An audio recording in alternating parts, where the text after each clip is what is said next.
Hi, hello everyone. பாலிட்டில இன்னைக்கு நம்ம பார்க்க போற டாபிக் யூனியன் லெஜிஸ்லேட்டர். அதோட பார்ட் 3 வீடியோ தான் பார்க்க போறோம். Already part 1, part 2 video upload பண்ணிட்டோம். அத பார்த்துட்டு இத பாருங்க. அப்பதான் உங்களுக்கு ஒரு கன்டினியூஷன் கிடைக்கும். பாலிட்டிலேயே ரொம்ப பெரிய டாபிக்னா இதுதான். ஸோ இத வந்து நம்ம ஒரு 5, 6 பார்ட்டா பார்த்தோம் அப்படின்னா தான் கம்ப்ளீட் ஆகும் ஃபுல்லா. ஸோ பார்ட் 1, பார்ட் 2ல என்ன பார்த்தோம் அப்படிங்கிற ஓவர்வியூ பார்த்துட்டு நம்ம இன்னைக்கு டைரக்ட்டா கிளாஸ்க்குள்ள போயிரலாம். பார்ட் 1ல நம்ம பார்லிமெண்ட்ட பத்தி எல்லாத்தையும் டீட்டெயிலா பார்த்தோம். பார்லிமெண்டோட அமைப்பு என்ன? மக்களவை, மாநிலங்களவைல எவ்வளோ பேர் இருப்பாங்க? எந்த தேர்தல் முறையில லோக்சபா, ராஜ்யசபா மெம்பர்ஸ தேர்ந்தெடுப்போம்? அவங்களோட பதவி காலம் எவ்வளோ அப்படிங்கிறது எல்லாமே டீட்டெயிலா பார்ட் 1 வீடியோல பார்த்தோம்.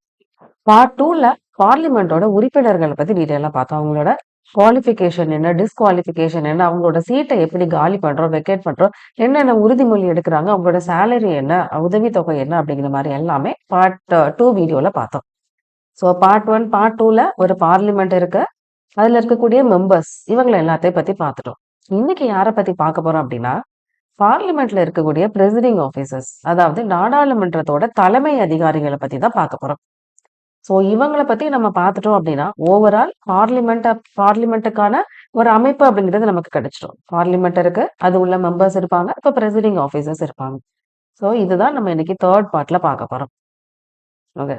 லோக்சபாவோட பிரெசிடிங் ஆபீசர்ஸ் யாரெல்லாம் அப்படின்னா, speaker, deputy speaker, panel of chairperson of Lok Sabha, speaker pro tem. இவங்க எல்லாம் தான் லோக்சபாவோட தலைமை அதிகாரிகள். அதே இது ராஜ்யசபாவோட பிரெசிடிங் ஆபீசர்ஸ் யாரெல்லாம் அப்படின்னா, chairman of Rajya Sabha, deputy chairman of Rajya Sabha, panel of vice chairperson of Rajya Sabha. இங்க இருக்கக்கூடிய மெம்பர்ஸ் நம்ம பேனல் ஆஃப் சேர்பர்சன் அப்படின்னு சொல்லுவோம். ராஜ்யசபால இருக்கக்கூடியவங்க பேனல் ஆஃப் வைஸ் சேர்பர்சன் சொல்லுவோம். ஸோ ஆப்ஷன்ல சேர்பர்சன், வைஸ் சேர்பர்சன் அப்படின்னு கொடுத்திருக்கும்போது நம்ம கன்ஃப்யூஸ் ஆகாம போடணும். 2யும் கரெக்ட்டா பார்த்து வச்சுக்கோங்க. லோக்சபால சேர்பர்சன், ராஜ்யசபாவா இருந்தா வைஸ் சேர்பர்சன். இப்போ இவங்க ஒவ்வொருத்தரையும் பத்தியும் நம்ம டீட்டெயிலா பார்க்கலாம். ஃபர்ஸ்ட் நம்ம பார்க்க போறது ஸ்பீக்கர் ஆஃப் லோக்சபா. மக்களவையில சபாநாயகர் இருப்பாங்கல்ல, அவங்கள பத்தி தான் பார்க்க போறோம். எப்படி இவங்கள தேர்ந்தெடுக்கிறாங்க அப்படின்னா, அதாவது அந்த லோக்சபால இருக்கக்கூடிய மெம்பர்ஸ்ல ஒருத்தங்கள தான் யாரா தேர்ந்தெடுக்கிறாங்க? சபாநாயகரா தேர்ந்தெடுக்கிறாங்க. எப்ப தேர்ந்தெடுப்பாங்க? அதாவது எலக்ஷன் முடிஞ்சுட்டு ஃபர்ஸ்ட் சிட்டிங் இருக்கும்ல, அதுல தான் என்ன பண்ணுவாங்க? சபாநாயகருக்கான தேர்தல் அப்படிங்கிறத கண்டக்ட் பண்ணி, யாரு சபாநாயகரா இருக்கணும் அப்படிங்கிறத முடிவு பண்ணுவாங்க. இத கண்டக்ட் பண்றது யாரு? பிரசிடென்ட் தான் கண்டக்ட் பண்ணுவாங்க. ஏன்னா, இப்பதான் ஃபர்ஸ்ட் டைம் எலக்ஷன் முடிஞ்சு அவங்க உள்ள வர்றாங்க அப்படிங்கும்போது, யார் தான் தலைமை தாங்குவாங்க? பிரசிடென்ட் தான் தலைமை தாங்குவாங்க. அவங்க தான் யாரு வந்து அவங்க தான் இந்த எலக்ஷன கண்டக்ட் பண்ணுவாங்க. அது மூலமா யாரு ஸ்பீக்கரா வரணும் அப்படிங்கிறத முடிவு பண்ணுவாங்க. இது என்ன மெஜாரிட்டி மூலமா? சிம்பிள் மெஜாரிட்டி மூலமா என்ன பண்றாங்க? இந்த தேர்தல் முறைய நடத்தி சபாநாயகர தேர்ந்தெடுக்கிறாங்க. அதேதான் தமிழ்லயும். அதாவது மக்களவை உறுப்பினர்கள்ல ஒருத்தர ஸ்பீக்கர, சபாநாயகரா தேர்ந்தெடுக்கிறாங்க. புதுசா தேர்ந்தெடுக்கப்பட்ட அந்த மக்களவையில முதல் கூட்டத்துக்கு பிறகு தேர்தல் அப்படிங்கிறது நடைபெறும். அத நடத்தி வைக்கிறது யாரு அப்படின்னா ஜனாதிபதி. இது எந்த பெரும்பான்மை? எளிய பெரும்பான்மையால தேர்ந்தெடுக்கிறாங்க சபாநாயகர. ஓகே. இவரோட பதவி காலம் எவ்வளோ அப்படின்னா, சபையில அவர் மேல ஒரு நல்ல மதிப்பு, மரியாதையும் இருக்கிற வரைக்கும் அவர் வந்து ஸ்பீக்கரா இருந்துக்கலாம். யூசுவலா எந்த பிரச்சனையும் இல்ல, ஸ்மூத்தா போயிருச்சு அப்படின்னா, அவர் 5 வருஷம் இருப்பாரு. இப்போ லோக்சபாவே டிசால்வ் பண்ணிட்டாங்க. மொத்தமாவே அந்த லோக்சபா கலைக்கப்பட்டுச்சு அப்படின்னா, புதுசா ஒரு ஸ்பீக்கர் வர வரைக்கும் அவர் தான் வந்து என்னவா இருப்பாரு? ஸ்பீக்கரா இருப்பாரு. இதுதான் அவரோட பதவி காலம் அப்படிங்கிறது. நெக்ஸ்ட் அவரோட சீட் வந்து எப்படி காலியாகும் அப்படின்னு பார்த்தீங்கன்னா, ஃபர்ஸ்ட் வந்து அவரோட லோக்சபால அவர் வந்து மெம்பரா இருக்கிற வரைக்கும் தான் அவர் சபாநாயகரா இருக்க முடியும். ஒருவேளை அவரோட மெம்பர்ஷிப் வந்து நிறுத்திட்டாரு அப்படின்னா, ஆட்டோமேட்டிக்கா அவரோட ஸ்பீக்கர் பதவி வந்து காலி ஆயிரும். அவராவே தானா விரும்பி ரெசிக்னேஷன் லெட்டர குடுக்கணும். யார்கிட்ட குடுக்கணும் அப்படிங்கிறது தான் ரொம்ப ரொம்ப ரொம்ப இம்பார்ட்டன்ட். யார்கிட்ட அவரோட ரெசிக்னேஷன் லெட்டர் குடுக்கணும்? டெப்யூட்டி ஸ்பீக்கர் கிட்ட குடுக்கணும். இவர எப்படி ரிமூவ் பண்ணுவாங்க அப்படின்னா, அங்க ஃபர்ஸ்ட் ஒரு 14 நாளைக்கு முன்னாடியே நோட்டீஸ் அப்படிங்கிறத குடுத்துருவாங்க. 14 நாள் நோட்டீஸ் குடுக்குறதுக்கு முன்னாடி, அட்லீஸ்ட் எத்தன பேராவது அந்த இதுல சைன் பண்ணியிருக்கணும். 50 மெம்பர்ஸாவது சைன் பண்ணா தான் இந்த 14 டேஸ்க்கு வந்து நோட்டீஸ் அப்படிங்கிறத குடுக்க முடியும். அது எவ்வளோ நாளைக்கு முன்னாடி குடுக்குறாங்க? 14 நாளைக்கு முன்னாடியே குடுத்துடுறாங்க. அப்ப நோட்டீஸ் குடுத்ததுக்கு அப்புறம், இந்த அவையில என்ன பண்ணுவாங்க? ரிசொல்யூஷன் அப்படிங்கிறத பாஸ் பண்ணுவாங்க. எவ்வளோ மெஜாரிட்டி? எஃபெக்டிவ் மெஜாரிட்டியோட அத பாஸ் பண்ணணும். இந்த டெத் அப்படின்னு பார்த்தீங்கன்னா, அவர் இறந்துட்டாரு அப்படின்னாலும் அவரோட பதவி அப்படிங்கிறது காலி ஆயிரும். இதுல நம்ம ஒரு விஷயம் நோட் பண்ணணும். இந்த மெஜாரிட்டிய பத்தி நம்ம தெரிஞ்சுக்கணும்.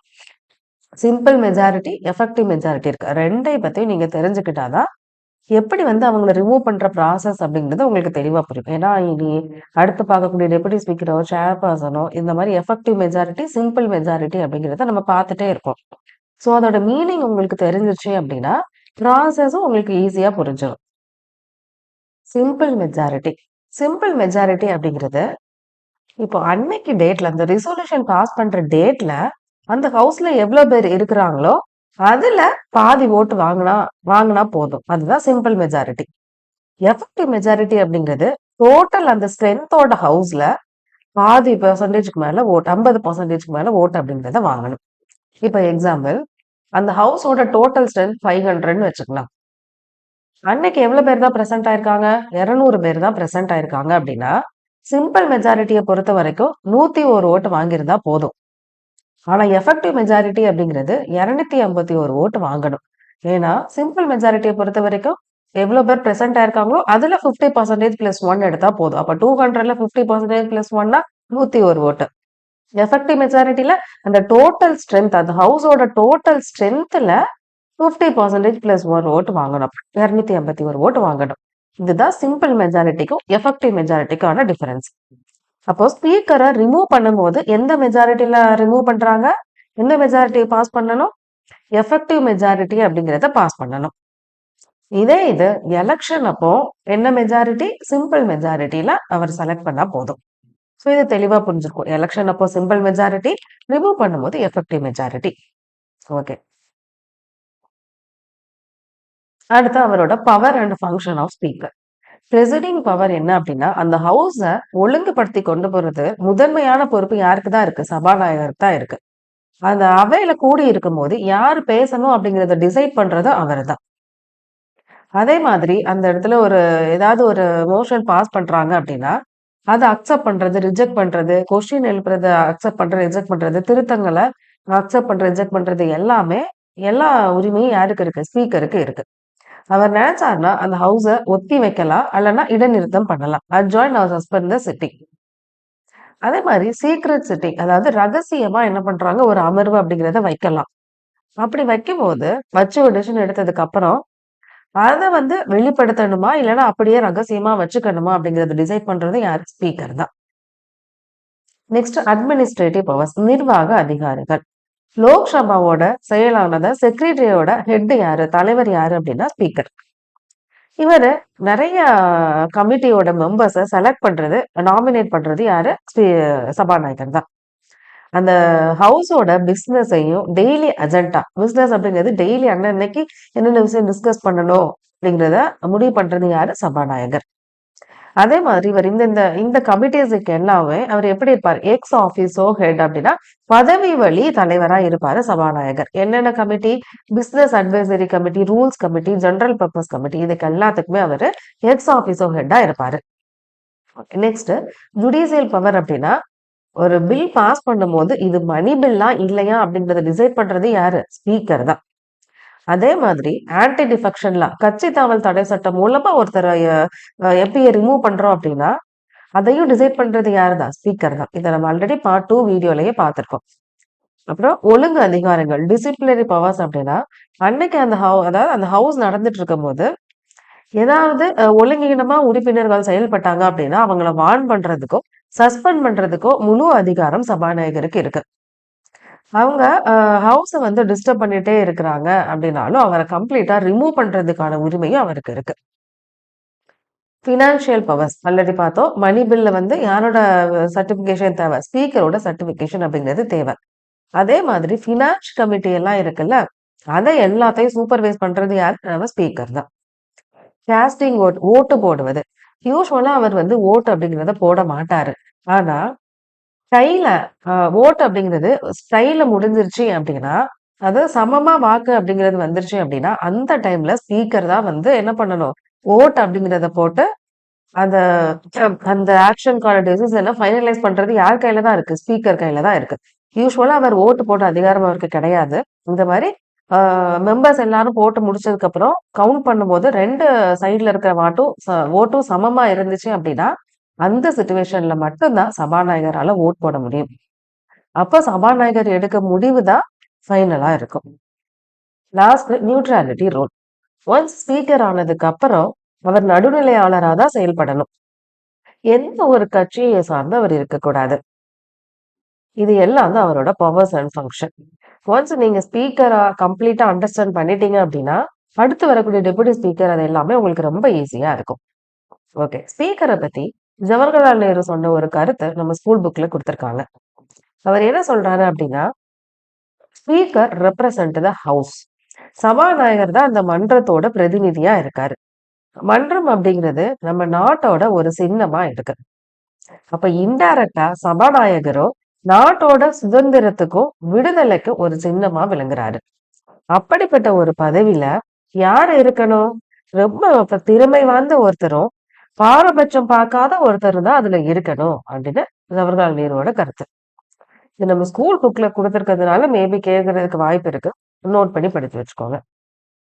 ஓகே. ஸ்பீக்கரோட ரேங்க் என்ன அப்படின்னு பாத்தீங்கன்னா, ஆர்டர் ஆஃப் பிரசிடென்ஸ் படி அவர் எத்தனாவது ரேங்க்ல இருக்காரு? 6வது ரேங்க்ல இருக்காரு. ஃபர்ஸ்ட் யார் இருப்பாங்க அப்படின்னா பிரசிடென்ட். அப்படியே ஆர்டர் பண்ணிட்டே வந்தோம் அப்படின்னா 6வது இடத்துல யார் இருக்காங்க? ஸ்பீக்கர் இருக்காங்க. ஸ்பீக்கர் கூட அதே ரேங்க ஷேர் பண்ணக்கூடிய இன்னொருத்தங்க யாரு அப்படின்னா chief justice of India. So chief justice of India, இந்தியாவோட தலைமை நீதிபதியும் சபாநாயகரும் ஒரே ஆர்டர் ஆஃப் ரேங்க்ல இருக்காங்க. இதையும் நீங்க நோட் பண்ணி வச்சுக்கணும். அதே மாதிரி இதுவுமே ரொம்ப இம்பார்ட்டன்ட். எந்த ஒரு போஸ்ட் எடுத்துக்கிட்டாலும் ஃபர்ஸ்ட் யாரு இப்ப கரண்டா யார் இருக்காங்கிறத நம்ம தெரிஞ்சுக்கணும். அப்ப சபாநாயகர் ஃபர்ஸ்ட் பிரிட்டிஷ் ஆட்சி காலத்துல இருந்திருக்கும்ல, அப்ப யாரு சபாநாயகரா இருந்திருப்பாங்க அப்படின்னா, அப்ப அது ஸ்பீக்கர்னு சொல்ல மாட்டாங்க, பிரசிடென்ட்னு சொல்லுவாங்க அந்த போஸ்ட. யார் அந்த மக்களவையோட பிரசிடிங் ஆபீசரா இருப்பாங்க அப்படின்னா, சார் ஃப்ரெட்ரிக் ஒயிட். ஒரு பிரிட்டிஷை சேர்ந்த ஒருத்தர். அப்போ ஃபர்ஸ்ட் எந்த இந்தியன் இந்த பிரசிடிங் ஆபீசர் பதவியில வகித்திருப்பாங்க அப்படின்னா, விட்டல் பாய் ஜெய் பட்டேல். இண்டிபெண்டன்ஸ்க்கு அப்புறம் லோக்சபால ஃபர்ஸ்ட் ஸ்பீக்கர் யாரு அப்படின்னா ஜிவி மவலங்கர் 1952ல. அப்ப இப்ப கரண்டா லோக்சபால யாரு ஸ்பீக்கரா இருக்காங்க அப்படின்னா ஓம் பிர்லா. ஓகே. ஸ்பீக்கரை பத்தி உங்களுக்கு தெளிவா ஒரு ஐடியா கிடைச்சிருக்கோம். அடுத்து நம்ம பார்க்க போறது டெபுட்டி ஸ்பீக்கர் ஆஃப் லோக்சபா, மக்களவையோட துணை சபாநாயகர். லோக்சபாவோட டெபுட்டி ஸ்பீக்கரை எப்படி எலக்ட் பண்றாங்க அப்படிங்கறத ஃபர்ஸ்ட் பார்க்கலாம். எப்படி எலக்ட் பண்றாங்க அப்படின்னா, லோக்சபால இருக்கக்கூடிய மெம்பர்ஸ்ல ஒருத்தங்களா தான் துணை சபாநாயகரா செலக்ட் பண்றாங்க. சபாநாயகருக்கான எலெக்ஷன் முடிந்து சபாநாயகர் தேர்ந்தெடுத்ததுக்கு அப்புறம் துணை சபாநாயகருக்கான எலெக்ஷனை கண்டக்ட் பண்ணி அவரையும் எலெக்ட் பண்ணிடுறாங்க. எப்படி இத எந்த மெஜாரிட்டி பாஸ் பண்றாங்க? Simple majority. நம்ம ஸ்பீக்கருக்கு பார்த்தோம்ல அதே கண்டிஷன் தான் இங்கேயும். எலெக்ஷனுக்கு சிம்பிள் மெஜாரிட்டி, அதே இது ரிமூவ் பண்றதுக்கு எஃபெக்டிவ் மெஜாரிட்டி. ஓகே. இதையும் நீங்க நோட் பண்ணி வச்சுக்கணும். 10வது லோக்சபா வரைக்கும் ஸ்பீக்கரும் டெபுட்டி ஸ்பீக்கரும் ஆளும் கட்சியில இருந்து தான் இருந்தாங்க. ஆனா 11வது லோக்சபால இருந்து ஸ்பீக்கர் ரூலிங் பார்ட்டிலையும் டெபுட்டி ஸ்பீக்கர் ஆப்போசிஷன் பார்ட்டி, அதாவது எதிர்கட்சியில இருந்து செலக்ட் பண்ண ஆரம்பிச்சாங்க. இதையும் நீங்க நோட் பண்ணி வச்சுக்கோங்க. ஓகே. இவரோட பதவி காலம் என்ன அப்படின்னா, அவரு எந்த அதாவது எந்த பிரச்சனையும் இல்லாம ஸ்மூத்தா போயிட்டு இருந்தாரு அப்படின்னா, போயிட்டு இருக்க வரைக்கும் அவரோட பதவி காலம் அப்படிங்கிறது இருக்கும். அப்ப லோக்சபாவோட பதவி காலம் எவ்வளவு? 5 வருஷம் தானே, அது வரைக்கும் அவர் இருப்பாரு. ஒருவேளை லோக்சபா டிசால்வ் ஆயிடுச்சு அப்படின்னா, அடுத்து புதுசா ஒரு டெபுட்டி ஸ்பீக்கரை எலெக்ட் ஆகுற வரைக்கும் அவரோட பதவி காலம் அப்படிங்கிறது இருக்கும். இவரோட சீட் எப்படி வெக்கேட் ஆகுது? சேம் நம்ம ஸ்பீக்கருக்கு பார்த்தா அதே ப்ரொசீஜர் தான் இங்கேயும். இதுல ஒண்ணுதான் நீங்க நோட் பண்ணணும். ரெசிக்னேஷன் லெட்டர் இவர் யார்கிட்ட கொடுப்பாங்க? ஸ்பீக்கர்கிட்ட கொடுப்பாங்க. ஸ்பீக்கர் யார்கிட்ட கொடுத்தாங்க ரெசிக்னேஷன் லெட்டரை? டெபுட்டி ஸ்பீக்கர் கிட்ட கொடுத்தாங்க. சோ இந்த 2 தான் நீங்க நோட் பண்ண வேண்டியது. மத்த எல்லாமே சேம். நம்ம சபாநாயகருக்கு என்ன பார்த்தோமோ அதே கான்செப்ட் தான் இங்கேயும். இவரோட ஃபங்க்ஷன் என்ன அப்படின்னா, first presiding role. Speaker absent ஆனாரு அப்படின்னா இவர் தான் அதற்கான அந்த ஹவுஸ பிரசிடிங் பண்ணி லீட் பண்ணி கொண்டு வேண்டிய பொறுப்பு யாருக்கு இருக்கு? டெபுட்டி ஸ்பீக்கருக்கு இருக்கு. அப்போ அப்படி அவர் ஆப்சென்ட் ஆனப்போ இவர் அந்த பதவி வகிக்காரு அப்படின்னா அவருக்கு என்னென்ன பவர்லாம் இருக்கோ அந்த பவர் எல்லாமே ஆட்டோமேட்டிக்கா டெபுட்டி ஸ்பீக்கருக்கு வந்துடும். அட்மினிஸ்ட்ரேட்டிவ் ரோல் என்ன அப்படின்னா, நிறைய பார்லிமெண்ட் கமிட்டியோட மெம்பரா இருப்பாரு. அதே மாதிரி நிறைய கமிட்டியோட சேர்பர்சனாவும் இருப்பாரு. Neutrality role. ஸ்பீக்கர் எப்படி நடுநிலையாளரா இருப்பாரோ அதே மாதிரி டெபுட்டி ஸ்பீக்கரும் நடுநிலையாளரா தான் இருக்கணும். இதுதான் இவரோட முக்கியமான ரோல். ஸோ லாஸ்டா நம்ம தெரிஞ்சுக்க வேண்டியது டெபுட்டி ஸ்பீக்கரை பத்தி. ஃபர்ஸ்ட் டெபுட்டி ஸ்பீக்கர் யாரு? கரண்டா இருக்கக்கூடிய டெபுட்டி ஸ்பீக்கர் யாரு அப்படிங்கிறது தான். ஸோ பிரிட்டிஷ் பீரியட்ல ஃபர்ஸ்ட் டெபுட்டி ஸ்பீக்கர் யாரு? சச்சிதானந்தா சின்ஹா. இண்டிபெண்டன்ஸ்க்கு அப்புறம் யாரு ஃபர்ஸ்ட் டெபுட்டி ஸ்பீக்கர்? அனந்த சயனம் ஐயங்கார். இப்ப கரண்டா யாரு டெபுட்டி ஸ்பீக்கரா இருக்காங்க? யாருமே இல்ல. ஜூன் 2019 இருந்து வேக்கண்டா தான் இருக்கு. என்ன ரீசன்? நம்ம ஆல்ரெடி பார்த்தோம்ல. 10வது லோக்சபா வரைக்கும் ஸ்பீக்கரும் டெபுட்டி ஸ்பீக்கரும் ஆளும் கட்சியை சேர்ந்தவங்களா இருந்தாங்க. 11வது லோக்சபால இருந்து என்ன சேஞ்சஸ் கொண்டு வந்திருக்காங்க? ஸ்பீக்கர் ஆளும் கட்சியில இருந்தும் டெபுட்டி ஸ்பீக்கர் எதிர்கட்சியில இருந்து வரணும் அப்படிங்கிறத நம்ம பார்த்தோம். கொண்டு வரணும் அப்படிங்கிறத நம்ம ஆல்ரெடி பார்த்தோம். பட் இதுல நிறைய பொலிட்டிக்கல் ரீசனுக்காக நிறைய சண்டை அப்படிங்கிறது ஏற்பட்டிருக்கு. ஏன்னா ரூலிங் பார்ட்டிக்கு டெபுட்டி ஸ்பீக்கர் பொசிஷனை அப்போசிஷன் பார்ட்டிக்கு கொடுக்கறதுல இஷ்டம் இல்லை. ஸோ அந்த காரணத்துக்காக ரொம்ப நாளா இந்த பிரச்சனை போயிட்டே இருக்கு. அப்பத்துல இருந்து இந்த சீட்டும் அப்படிங்கிறது வேக்கண்டா தான் இருக்கு. ஓகே, இவ்வளவுதான் டெபுட்டி ஸ்பீக்கரை பத்தி தெரிஞ்சுக்க வேண்டியது. Next, panel of chairperson of Lok Sabha, மக்களவை தலைவர்கள் குழு. ஸோ இந்த panel of chairperson of Lok Sabha அப்படிங்கிறவங்கள யார் நாமினேட் பண்ணுவாங்க அப்படின்னா ஸ்பீக்கர் தான் நாமினேட் பண்ணுவாங்க. ஸ்பீக்கர் டெபுட்டி ஸ்பீக்கர் ரெண்டு பேருமே ஆப்சென்ட் அப்படின்னா யாருதான் இந்த ஹவுஸை லீட் பண்ணி கொண்டு போவாங்க? இந்த இதுல இருக்கக்கூடிய மெம்பர்ஸ். பேனல் ஆஃப் சேர்பர்சன் சொல்லி கொஞ்சம் மெம்பர்ஸை செலக்ட் பண்ணி வச்சிருப்பாங்க. அதுல ஒருத்தவங்க தான் அந்த ஹவுஸை லீட் பண்ணி கொண்டு போவாங்க. ஸோ யூஸ்வலா இதுல எத்தனை மெம்பர்ஸ் இருப்பாங்க அப்படின்னா 10 மெம்பர்ஸ். பட் இந்த நம்பர் அப்படிங்கிறது அப்போ மாறிட்டே இருக்கும். யூஸ்வல் 10 மெம்பர்ஸ் தான் இருப்பாங்க. எல்லா மெம்பர்ஸையும் யார் தான் நாமினேட் பண்ணுவாங்க? ஸ்பீக்கர் தான் நாமினேட் பண்றாங்க. இவங்களோட பதவி காலம் எவ்வளோ? ஒருவேளை ஸ்பீக்கர் இடையிலேயே இந்த பேனல் மெம்பர்ஸை சேஞ்ச் பண்ணாரு அப்படின்னா அவங்களோட பதவி காலம் அது வரைக்கும் தான் இருக்கும். இல்லைன்னா அந்த லோக்சபா 5 வருஷத்துல முடியும்ல, அது வரைக்கும் அவங்க இருந்துப்பாங்க. அப்ப அவங்க பதவி காலம் ஒண்ணு கம்ப்ளீட்டா 5 வருஷம் இருக்கும். இல்ல இடையில ஸ்பீக்கர் அந்த பேனலையே வந்து ரீகான்ஸ்டியூட் பண்ணிட்டாரு அப்படின்னா அதோட அவங்க பதவி காலம் முடிஞ்சிடும். இவங்களோட ஃபங்க்ஷன் என்ன? ஸ்பீக்கரும் டெபுட்டி ஸ்பீக்கரும் ஆப்சென்ட் ஆனா அந்த லோக்சபாவை தலைமை தாங்கி கொண்டு கொண்டு போக வேண்டிய பொறுப்பு அவங்களுக்கு. அப்போ எப்பெல்லாம் இவங்க வந்து தலைமை தாங்க முடியாது அப்படின்னா நோ கான்பிடன்ஸ் மோஷன், கவர்மெண்ட்டுக்கு அகேன்ஸ்டா நம்பிக்கையில்லா தீர்மானம் அப்படிங்கிற ஒண்ண கண்டக்ட் பண்றாங்க, ஒரு மோஷன் கண்டக்ட் பண்றாங்க அப்படின்னா அந்த சிச்சுவேஷன்ல என்ன பண்ண முடியாது? இவங்க தலைமை தாங்க முடியாது, ஸ்பீக்கரும் டெபுட்டி ஸ்பீக்கரும் ஆப்சென்ட் ஆனா கூட. அடுத்து ஸ்பீக்கர் புரோட்டம், தற்காலிக லோக்சபா தலைவர். இவர் பத்தி நமக்கு ரொம்ப சின்ன விஷயம் தான். பிரசிடென்ட் என்ன பண்ணாரு அப்படின்னா அந்த லோக்சபா மெம்பர்லயே சீனியர் மோஸ்ட் மெம்பர்ஸை வந்து ஸ்பீக்கர் புரோட்டமா அனௌன்ஸ் பண்ணிருப்பாங்க. ஏன்னா எலெக்ஷன் முடிஞ்ச கையில எம்டியா இருக்கும், யாருமே இருக்க மாட்டாங்க. அப்போ பிரசிடென்ட் தானே அந்த எலெக்ஷனை வந்து கண்டக்ட் பண்றாருன்னு பார்த்தோம். ஸோ அந்த எலெக்ஷன் கண்டக்ட் பண்றதுக்கு முன்னாடி அந்த கண்டக்ட் பண்ற அந்த குறிப்பிட்ட காலம் வரைக்கும் ஒரு ஸ்பீக்கரா பிரசிடென்ட் வந்து ஒருத்தவங்களை அப்பாயிண்ட் பண்ணியிருப்பாங்க. அவங்க தான் யாரு? ஸ்பீக்கர் புரோட்டம் அப்படிங்கிறது. ஸோ இவங்களோட வேலை என்ன அப்படின்னா பிரசிடென்ட் ஒன்ஸ் இவங்க அப்பாயிண்ட் பண்ணிட்டாங்க அப்படின்னா எல்லா மெம்பர்ஸ் ஆஃப் பார்லிமெண்ட்டுக்கும் உறுதிமொழி அப்படிங்கிறத இவர் முன்னாடி தான் எடுப்பாங்க. ஏன்னா பிரசிடென்ட் நின்று எல்லாத்தையும் வழி நடத்திக்கிட்டு இருக்க முடியாதுல்ல. ஸோ இவரோட முன்னிலையில தான் என்ன பண்ணுவாங்க, எல்லாரும் உறுதிமொழி எடுப்பாங்க.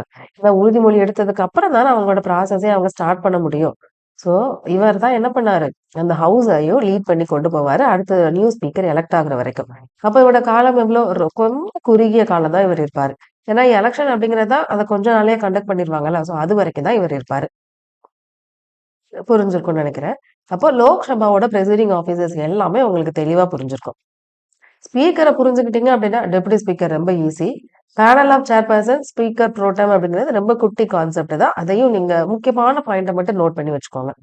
இப்ப அடுத்து பார்க்க போறது ராஜ்யசபாவோட பிரசைடிங் ஆபீசர்ஸ். ஃபர்ஸ்ட் யாரை பத்தி பார்க்க போறோம்? சேர்மன் ஆஃப் ராஜ்யசபா, ராஜ்யசபாவோட தலைவர். ராஜ்யசபாவோட தலைவர் யாரா இருப்பாங்க? யாரு வந்து வைஸ் பிரசிடென்டா இருக்காங்களோ அவங்க ஆட்டோமேட்டிக்கா ராஜ்யசபாவோட சேர்மனா ஆயிருவாங்க. அப்ப இவங்களை யாரும் எலெக்ட் பண்ண மாட்டாங்க, ராஜ்யசபா மெம்பர்ஸ் வந்து எலெக்ட் பண்ண மாட்டாங்க. ஆட்டோமேட்டிக்காவே வைஸ் பிரசிடென்ட் அப்படிங்கிறவங்க ராஜ்யசபாவோட சேர்மனா ஆயிருவாங்க. இவங்களோட பதவி காலம் எவ்வளவு? 5 வருஷம். ஏன்னா வைஸ் பிரசிடென்டோட டேம் அப்படிங்கிறது 5 வருஷம் தானே. அது வரைக்கும் இவர் வந்து அவரோட பதவியில இருப்பாரு. தமிழையும் பார்த்தோம் அப்படின்னா துணை ஜனாதிபதி அப்படிங்கிறவங்க ஆட்டோமேட்டிக்கா மாநிலங்களோட நேரடி தலைவரா ஆயிடுவார். இப்ப யாரால தேர்ந்தெடுக்கப்பட மாட்டாங்க? மாநிலங்களவையால அவர் தேர்ந்தெடுக்கப்பட மாட்டாரு. எவ்வளவு காலம் இவர் இருப்பாரு? 5 ஆண்டு. ஏன்னா துணை தலைவரோட பதவி காலம் அப்படிங்கிறது 5 வருஷம் தானே. அது வரைக்கும் இவரோட பதவி காலம் அப்படிங்கிறது இருக்கும். அப்ப அடுத்த துணைத் தலைவர் பதவி ஏற்கும் வரைக்கும் இவரோட டென்யூர் அப்படிங்கிறது கன்டின்யூ ஆகும். இவரோட சீட் எப்படி வேக்கன்ட் ஆகுது அப்படின்னா, ரெசிக்னேஷன் லெட்டர பிரசிடென்ட்க்கு குடுத்தாரு அப்படின்னா, ஆட்டோமேட்டிக்கா அவரோட சீட் வேக்கன்ட் ஆயிரும். ஸ்பீக்கர் ரெசிக்னேஷன் லெட்டர யாருக்கு குடுப்பாங்க? டெப்யூட்டி ஸ்பீக்கர்ட்ட குடுப்பாங்க. அதே இது டெப்யூட்டி ஸ்பீக்கர் யார்ட்ட ரெசிக்னேஷன் லெட்டர் குடுப்பாங்க? ஸ்பீக்கருக்கு குடுப்பாங்க. அப்பன்னா சேர்மன் ஆஃப் ராஜ்யசபா மட்டும் ஏன் டெப்யூட்டி சேர்மன் ஆஃப் ராஜ்யசபாக்கு ரெசிக்னேஷன் லெட்டர் குடுக்கல? ஏன்னா இவரோட பதவி அப்படிங்கிறது என்னது? வைஸ் பிரசிடென்ட் தானே! அவர் தான் ஆட்டோமேட்டிக்கா இங்க சேர்மன் ஆயிருக்காரு. அப்ப அவர் யார்கிட்ட தான் அவரோட ரெசிக்னேஷன் லெட்டர குடுக்கணும்? பிரசிடென்ட் கிட்ட தான் ரெசிக்னேஷன் லெட்டர குடுக்கணும். இவர் எப்படி இன்னொரு வகையில எப்படி ரிமூவ் பண்றாங்க அப்படின்னா, அதாவது ராஜ்யசபால தான் ஃபர்ஸ்ட் ரிமூவல் ப்ராசஸ்க்கான இனிஷியேட்டிவ் அப்படிங்கிறத பண்ணணும். அதுக்கு அதே மாதிரி 14 நாள் நோட்டீஸ் அப்படிங்கிறதையும் குடுக்கணும். ராஜ்யசபால எஃபெக்டிவ் மெஜாரிட்டியோட பெரும்பான்மையோட இது பாஸ் பண்ணிட்டாங்க அப்படின்னா, நெக்ஸ்ட் லோக்சபாக்கு பாஸ் பண்ணுவாங்க. லோக்சபால சிம்பிள் மெஜாரிட்டி மூலமா அது பாஸ் பண்ணிட்டாங்க அப்படின்னா, ஆட்டோமேட்டிக்கா அவரோட பதவி அப்படிங்கிறது காலி ஆயிரும். ராஜ்யசபால எஃபெக்டிவ் மெஜாரிட்டியும், லோக்சபால சிம்பிள் மெஜாரிட்டியும் பாஸ் பண்ணணும். அப்படின்னா தான் இவரோட சீட் அப்படிங்கிறது காலியாகும். அதே மாதிரி மரணம் ஏற்பட்டுச்சுனாலும் ஆட்டோமேட்டிக்கா வேக்கன்ட் ஆயிரும். Administrative powers. இவர் என்ன பண்றாரு? அந்த ஹவுஸோட பிசினஸ் அஜெண்டா என்ன அப்படிங்கிறத முழுக்க முழுக்க இவரோட கட்டுப்பாட்டுல தான் இருக்கும். அந்த ஸ்பீக்கர் எப்படி ஒரு பில் மணி பில்லா இல்லையா அப்படிங்கறத டிசைட் பண்றாரோ, அதே மாதிரி ராஜ்யசபால இருக்கக்கூடிய ஒரு பில் ஃபினான்ஸ் பில்லா இல்லையா அப்படிங்கறத டிசைட் பண்றாரு. மணி பில் கிடையாது, ஃபினான்ஸ் பில். இது ரெண்டுக்கும் என்ன டிஃபரன்ஸ் அப்படின்னா, மணி பில் அப்படிங்கிறது ஆர்டிகிள் 110ல வந்து ஒரு சில விஷயங்கள் எல்லாம் குறிப்பிட்டிருப்பாங்க. அது ரிலேட்டடா ஒரு பில்ல பாஸ் பண்ணாங்க அப்படின்னா அதுதான் மணி பில். அதை தவிர்த்தி வேற ஏதாவது ஒரு பில் பட் டாக்ஸ் ரிலேட்டடாவோ மணி ரிலேட்டடாவோ கண்டக்ட் பண்றாங்க, பினான்சியல் விஷயமா ஏதாவது பண்றாங்க அப்படின்னா அதெல்லாம் பினான்சியல் பில்க்குள்ள வரும். சோ அதை டிசைட் பண்றது யாரு? ராஜ்யசபாவோட சேர்மன். ராஜ்யசபா செக்ரட்டரியோட ஹெட்டாவும் இவர் தான் செயல்படுறாரு. அது ஜுடிஷியல் பவர் என்னலாம் அப்படின்னா, இவர் வந்து ரிமூவல் ப்ராசஸ்ல வந்து இவர் இருப்பாரு. யார் யாரெல்லாம் ரிமூவ் பண்றதுல? Supreme court judge, high court judge, comptroller and auditor general, அப்புறம் யூபிஎஸ்சி சேர்மன் அண்ட் மெம்பர்ஸ். இதை எல்லாத்தையும் ரிமூவ் பண்றதுல முக்கியமான பங்கு யாருக்கு இருக்கு? நம்ம சேர்மன் ஆஃப் ராஜ்யசபாக்கு இருக்கு. ஏன்னா அவர் என்ன பதவி வகிக்காரு? வைஸ் பிரசிடென்ட் தானே இங்க சேர்மன் ஆஃப் ராஜ்யசபாவா இருக்காரு. சோ இந்த ரோல் எல்லாம் அவருக்கு முக்கியமான ஒரு ரோல். சேர்மன் ஆஃப் ராஜ்யசபாக்கு ஒரு லிமிடேஷன் அப்படிங்கிறது இருக்கு. என்ன அப்படின்னா, 2 விஷயங்களுக்கு அவருக்கு அதிகாரம் அப்படிங்கிறது கிடையாது. ஒண்ணு, அந்த பில் மணி பில்லா இல்லையா அப்படிங்கறத டிசைட் பண்ணக்கூடிய அதிகாரம் அவருக்கு கிடையாது. 2வது, ஜாயிண்ட் சிட்டிங் ஆஃப் பார்லிமெண்ட். அதாவது 2 ஹவுஸும் சேர்ந்து கூட்டு அமர்வு அப்படிங்கறத நடத்துவாங்க. அத தலைமை ஏத்துக்கு பொறுப்பும் அவருக்கு கிடையாது. இது 2மே யாருக்கு தான் உண்டு? ஸ்பீக்கருக்கு தான் உண்டு. இத நம்ம நோட் பண்ணிக்கணும். ஓகே. இப்ப ஃபர்ஸ்ட் சேர்மன் ஆஃப் ராஜ்யசபா யாரு? Doctor S Radhakrishnan. இப்ப கரண்டா இருக்கக்கூடிய சேர்மன் யாரு? சிபி ராதாகிருஷ்ணன். சோ அவர் டாக்டர் எஸ் ராதாகிருஷ்ணன். இப்ப இருக்கக்கூடியவங்க சிபி ராதாகிருஷ்ணன். இப்போ 12 செப்டம்பர் 2025 தான் இவர் வந்து பதவி ஏற்றிருப்பாரு. நெக்ஸ்ட் நம்ம பார்க்க போறது deputy chairman of Rajya Sabha. Deputy chairman of Rajya Sabha எப்படி எலக்ட் பண்றாங்க? ராஜ்யசபால இருக்கக்கூடிய மெம்பர்ஸ் தான் என்ன பண்றாங்க? அவங்கள ஒருத்தங்கள டெபுட்டி சேர்மனா எலக்ட் பண்றாங்க. இதுக்கு என்ன மெஜாரிட்டி பாஸ் பண்ணும்? சிம்பிள் மெஜாரிட்டி பாஸ் பண்ணா போதும். ஏன்னா ஸ்பீக்கர் எலக்ட் பண்ணும்போது சிம்பிள் மெஜாரிட்டி மூலமா தானே எலக்ட் பண்ணாங்க. அதே மாதிரி தான் டெபுட்டி சேர்மனுக்கும். அப்ப எலெக்ஷன் அப்படிங்கிறது ராஜ்யசபாவோட ஒவ்வொரு ஜெனரல் எலெக்ஷன் முடிஞ்சதுக்கு அப்புறம் டெபுட்டி சேர்மனுக்கான எலெக்ஷன் அப்படிங்கிறத கண்டக்ட் பண்ணி அவங்களை எலக்ட் பண்ணுவாங்க. அதே மாதிரி அவரோட சீட் எப்ப வேக்கண்ட் ஆகுதோ அந்த டைம்லயும் என்ன பண்ணுவாங்க? டெபுட்டி சேர்மனுக்கான எலெக்ஷனை கண்டக்ட் பண்றாங்க. இவர் எவ்வளவு நாளைக்கு இதுல வந்து மெம்பரா இருக்கலாம் அப்படின்னா, டெபுட்டி சேர்மனா இருக்கலாம் அப்படின்னா, எவ்வளவு நாள் அவர் வந்து ராஜ்யசபாவோட மெம்பரா இருக்காரோ அது வரைக்கும் அவர் டெபுட்டி சேர்மனா இருந்துக்கலாம். அப்ப இவரோட பதவி எப்ப காலி ஆகும்? எப்பெல்லாம் ரெசிக்னேஷன் பண்றாரோ அப்பெல்லாம். இப்ப ரெசிக்னேஷன் லெட்டர் அப்படிங்கறது யார்கிட்ட கொடுக்கணும்? சேர்மனுக்கு தான் கொடுக்கணும். சேர்மன் ஆஃப் ராஜ்யசபாக்கு. இப்ப இதுல என்ன பண்ணும் அப்படின்னா 14 நாள் நோட்டீஸ் அப்படிங்கிறத கொடுக்கணும். எங்க இனிஷியேட் பண்ணுவாங்க? ராஜ்யசபால தான் இனிஷியேட் பண்றாங்க. அதே மாதிரி ரிமூவ் பண்ற ப்ராசஸும் ராஜ்யசபால மட்டும்தான் அதுக்கான ரெசல்யூஷன் அப்படிங்கிறத பாஸ் பண்ணுவாங்க. என்ன பெரும்பான்மை? எஃபெக்டிவ் மெஜாரிட்டி, பயன்மிக்க பெரும்பான்மை அப்படிங்கிறது மூலமா ரெசல்யூஷன் பாஸ் பண்ணி அவர் ரிமூவ் பண்ணுவாங்க. இதே இது நம்ம சேர்மன் ஆஃப் ராஜ்யசபாக்கு லோக்சபாக்கும் என்ன பண்ணுவாங்க? ரெசல்யூஷன பாஸ் பண்ணி, அங்க சிம்பிள் மெஜாரிட்டி பாஸ் பண்ணி அதுக்கப்புறம் ரிமூவ் பண்ணுவாங்க. பட் இவர ராஜ்யசபால மட்டும் தான் பண்றாங்க. என்ன ரீசன்? ஏன்னா அவர் யாரு? சேர்மன் ஆஃப் ராஜ்யசபா அப்படிங்கிறவங்க. Vice president of India. So அவர எலக்ட் பண்ணும்போது லோக்சபா மெம்பர்ஸும் முக்கியமான ஒரு பங்கு வகிச்சிருப்பாங்க. அதனால தான் ரிமூவ் பண்ணும்போதும் என்ன பண்றாங்க? லோக்சபா மெம்பர்ஸும் அவரோட ரிமூவல் ப்ராசஸ்ல இன்வால்வ் ஆகுறாங்க.